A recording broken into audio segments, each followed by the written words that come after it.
इंदौर जीवनदान महिला सामाजिक संस्था समिति इंदौर के द्वारा कल दिनांक को 9 कन्याओं का निःशुल्क विवाह समारोह संपन्न किया गया। अध्यक्ष सीमा यादव के द्वारा बताया गया कि हम लगातार 12 वर्षों से कन्या विवाह का आयोजन करते आ रहे हैं। ये हमारा 13 वर्ष है जिसमें हमने 9 जोड़ों का विवाह कराया है। दान दहेज के साथ साथ सभी को खुशहाल जीवन का आशीर्वाद भी दिया गया। तो आपको बता दें, उन्होंने कहा कि ये जो आयोजन है, इस आयोजन का ये उनका 13वां वर्ष है, जिसमें उन्होंने सभी जोड़ों का विवाह भी कराया, साथ ही खुशहाल जीवन जीने का आशीर्वाद भी दिया। और दीदी ने मेरे को रात को बताया, बोले आपको आना है। मैं घर के कामों में व्यस्त रहती हूँ और छोटी सी सेवा देती हूँ भजन संध्या की। तो दीदी ने मेरे को बुलाया कि आपको आना है, तो मैंने बोला ठीक है। कैसा प्रोग्राम लगा आपको? नहीं, बहुत अच्छा लगा है। ये जो सामूहिक विवाह दीदी बहुत अच्छा लगा मेरे को। कन्या को दान कर, उनको बधाई दूंगा। कन्या का दान करूंगी, अन्न से, गेहूं से। हाँ, धान मिलाई हूँ। गेहूं लाए हैं, गेहूं हाँ। भर के, धामा भर के, और उनको कन्या को देंगे। गेहूं भी समिति द्वारा जो आज 9 जोड़ों की सामूहिक विवाह कराया गया, इस पर क्या कहना है? 10 जोड़ा। ये मेरे को ये 13वां साल है करते करते।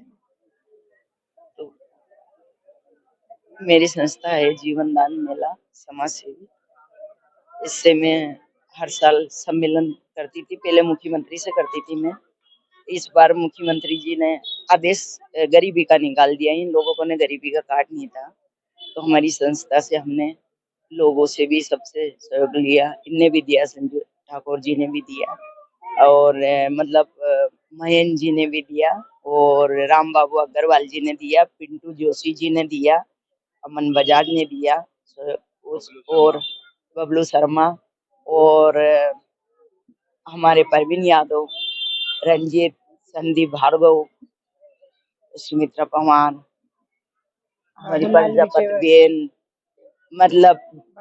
बाबूलाल विजयवर जी, सबने सहयोग से हमने ये कार्यक्रम सफल करा और कन्यादान की भी व्यवस्था करी हमने। एक एलसीडी है और पंखा है और बर्तन है, हंडे बेड़े, ये हमने बालिका को दिया है। और इनकी तरफ से भी धामे हैं, प्रजापति की तरफ से,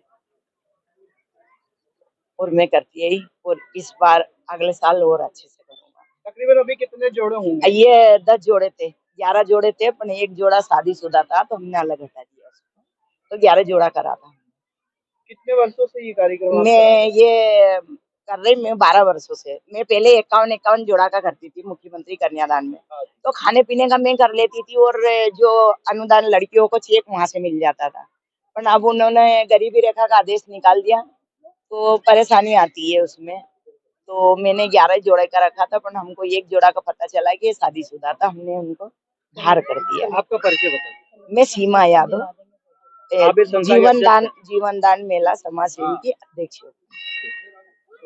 तो आज यहाँ पे 10 जोड़ों के सामूहिक विवाह कराया है, इस पर क्या कहना चाहिए? मैं यही कहना चाहूंगा कि देखिए, मध्य प्रदेश में जब मुख्यमंत्री कन्यादान योजना आरंभ नहीं हुई थी, उसके पहले मेरी एक योजना थी कि गरीब अनाथ कन्याओं के लिए कुछ पावन पुण्य कार्य करना चाहिए। 2005 में मैं 1200 गरीब अनाथ कन्याओं का कन्यादान प्रथम मुख्यमंत्री कन्यादान योजना के माध्यम से आरंभ किया था। मालवीय नगर बर्फानी धाम ग्राउंड में सबसे प्रथम मैं कन्यादान योजना आरंभ किया था। उसमें 1200 गरीब अनाथ कन्याओं का कन्यादान हुआ था। उसमें मुख्यमंत्री से लेकर के कैलाश विजयवर्गीय जी, रमेश जी, सब संपूर्ण लोगों ने, इन्होंने पूरी हर प्रकार से इतना बड़ा आयोजन किया था। और उस समय मेरे मन में कल्पना आई थी कि ये जो परोपकार है, इससे बड़ा कोई पावन पुनीत कार्य नहीं हो सकता। जिसने कन्या का दान किया है, शायद उससे बड़ा इस संसार में कोई दूसरा यज्ञ नहीं हो सकता। और मैं ये महिला मंडल और ये माता जी को और संदीप भार्गव जी, इनको ये बहुत बहुत मैं इन लोगों को बधाई देता हूँ, शुभकामना देता हूँ कि इस घोर कलयुग में इतना पुनीत पावन यज्ञ और इतना सुंदर श्रेष्ठ उत्तम कार्य अगर इन्हें करने का अवसर मिल रहा है, तो मैं समझता हूँ कि शायद इस घोर कलयुग में ये लोग साधारण मनुष्य नहीं हो सकते, ये लोग संत के स्वरूप में है। क्योंकि जो ऐसा कन्या का दान करता है, पुनीत कार्य करता है, ये साधारण मनुष्य नहीं हो सकते, ये तो भगवान का ही रूप हो सकता है, ये संत हो सकते हैं। क्योंकि ऐसा पुनीत कार्य मानव स्वरूप में संत ही और पावन मनुष्य ही कार्य कर सकते हैं।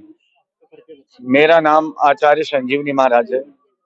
मैं धर्म संघ काशी से हूँ। स्वामी करपात्री जी का मैं नाती शिष्य हूँ। मेरे गुरुदेव डॉक्टर लक्ष्मणानंद सरस्वती लक्ष्मणानंद ब्रह्मचारी। वर्तमान में मैं गणपति मंदिर खजराना में सेवा करता हूँ।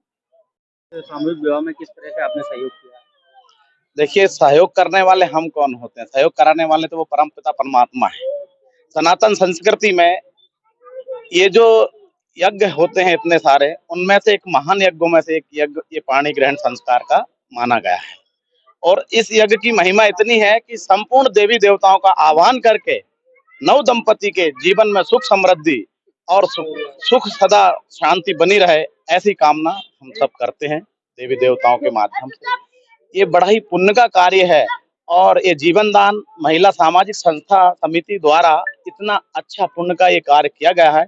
मैं तो सभी समाज से और सभी लोगों से अनुरोध करता हूँ कि इस प्रकार के जो लोग विवाह समारोह संपन्न नहीं कर पाते हैं, हम सबको मिलकर इस प्रकार के कार्य करना चाहिए। और यदि हम नहीं कर सकते हैं तो इस प्रकार की जो संस्थाएं हैं, इस प्रकार के जो सेवक लोग हैं जो इस प्रकार के कार्य करते हैं, उनका सहयोग हम लोगों को करना चाहिए, क्योंकि ये हमारे जीवन के और मनुष्य जीवन का ये वो चरण आरंभ होता है जहां से वो अपने संपूर्ण जीवन की रूपरेखा तय करता है। इसलिए मैं जो भी लोग सुन रहे हैं और जहां तक मेरा ये वक्तव्य जा रहा है, उन सभी से अनुरोध करता हूं, पुण्य के कार्य करते रहिए। जीवन में पुण्य ही काम आता है और उसी के बाद हम सबका जीवन का संपन्नता बड़ी वैभवता के साथ हो, ऐसी कामना के साथ इन नव दंपति को शुभकामनाएं देता हूं कि आपके जीवन में हर्ष उल्लास और सुख समृद्धि और शांति सदा बनी रहे। जय श्री राम। मैं संजीव ठाकुर, संजू भैया, समाज सेवी। तो आपका 12 साल से सामूहिक विवाह का चल रहा था, इसमें ये 13वां साल है, तो किस प्रकार आप लोगों को बधाई दें? ये सीमा यादव जी है, जीवन दान समाज सेवा संस्था की ओर से 13 साल से सामूहिक विवाह करते आ रहे हैं। और मैं तो खैर पहली बार आई हूँ, लेकिन सीमा जी ने बोला कि सहयोग करना चाहिए, तो ऐसे समारोह में बढ़ चढ़ के भाग लेना चाहिए। और मुझसे जितना भी सहयोग बना मैंने सीमा यादव जी को बराबर दिया। और मैं सभी जितने भी जोड़े यहाँ पे 10-11 जोड़े आए, मैं सभी को हार्दिक हार्दिक शुभकामनाएं बधाई देती हूँ। आपका नाम बताइए। सुमित्रा सिंह पंवार।